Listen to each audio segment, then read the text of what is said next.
Let me turn now to some of the findings of my own review in Scotland. I found some islands of excellence. I suppose that's another way of saying that there were a few islands of excellence and the rest was pretty poor.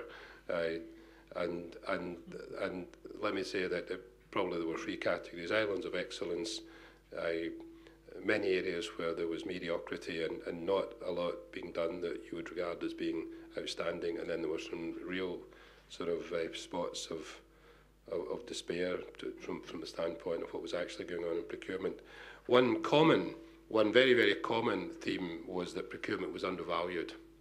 It was undervalued, and that, I believe, was a combination of a failure of executive management to appreciate their own responsibilities from an accountability and governance point of view, and to appreciate what procurement could bring to the table. Excuse me, but it was also, to some extent, a failure on the part of the procurement profession to demonstrate and position themselves as being a profession, being the equivalent and being of equal status as, say, for example, financial profession or the legal profession.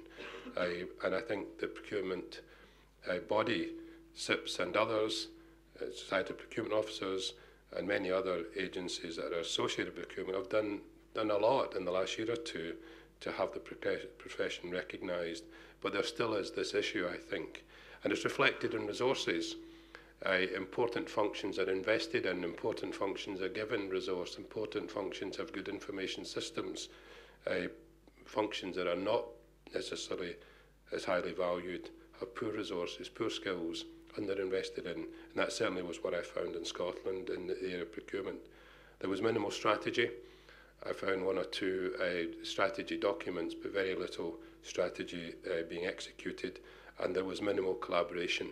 There were some local authorities who combined some 12 of the 32 partially, and there already was, to be fair, some quite good work starting in the health service in terms of centralisation of some categories in the area of procurement. Some progress to date. There has been a significant investment in the last few years. Tens of millions of pounds been spent on infrastructure and systems. Probably about 150 people recruited into the procurement organisations across Scotland. I think I can claim that procurement is becoming valued. It's focused upon much more than the past, but there are some areas where that still could not be claimed to be the case. I recommended in my report 5 centres of expertise, a national centre of expertise for procuring national commodities, some of those that Dave talked about, the areas where clearly every single organisation in the country was probably buying, the same type of commodity from the same suppliers. So there's a national centre of expertise, and there are 4 sectoral centres of expertise: one for health, one for local authorities, one for tertiary education, and one for the wider Scottish Government. Skills are improving across the board, mainly due to the recruitment of new professionals, and there is much more time spent in developing professionalism, and in fact SIPs have developed, as many of you may know, a special programme for the public sector procurement curriculum. Savings are being returned. The expectation was that in the 3 years to the end of 2009, that £740 million will be saved. In the 2 years to the end of 2008, savings were claimed at just under 500 million.